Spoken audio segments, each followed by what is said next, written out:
మోషే మరణించిన తరువాత అతని స్థానంలో యెహోషువ నాయకుడయ్యాడు. ఇశ్రాయేలీలు కనానీయులపై విజయాన్ని సాధించడంలో అతడు ముఖ్య పాత్రను పోషించాడు. యెహోషువ జీవించి ఉన్నంతకాలం వారు గొప్ప సమృద్ధిని అనుభవించారు. కానీ అతడు మరణించిన వెంటనే వారు మళ్ళీ పాపంలో పడిపోయారు.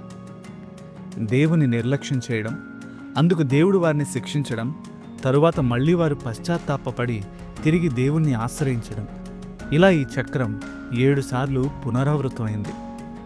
సుమారు 400 సంవత్సరాల పాటు విగ్రహారాధన, అన్ని జనుల ఆచారాలను అనుసరించడం వల్ల ఇశ్రాయేలు చరిత్రలోనే ఇది ఒక మచ్చగా మిగిలిపోయింది.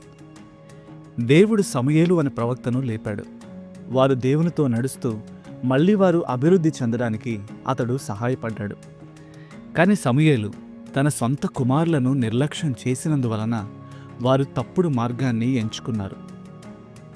అప్పుడు ప్రజలు వారిని తిరస్కరించి చుట్టుపక్కలున్న దేశాల్లాగే తమకు ఒక రాజు కావాలని సమూయేలును కోరారు. దాంతో సౌలు ఇశ్రాయేలు దేశానికి మొదటి రాజు అయ్యాడు. తరువాత వచ్చిన దావీదు గొప్ప రాజుగా ఇశ్రాయేలును ఒక శక్తివంతమైన దేశంగా తయారు చేశాడు.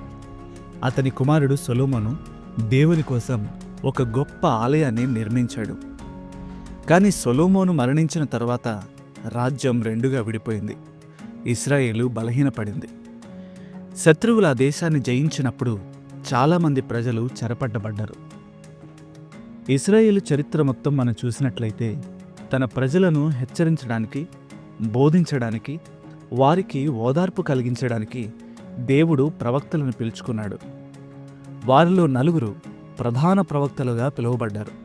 వారు యెషయా, ఇర్మియా, యెహెజ్కేలు, దానియేలు.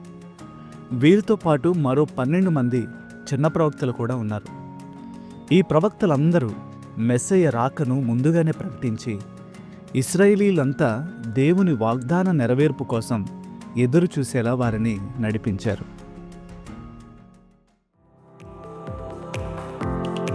బైబిల్ ఇన్ఫ్లుయెన్సర్స్ అనే సిరీస్ మీకు ఆశీర్వాదకరంగా ఉంటే మా ఈ ప్రయత్నానికి లైక్, షేర్ అండ్ సబ్స్క్రైబ్ చేసి మమ్మల్ని ప్రోత్సహించండి.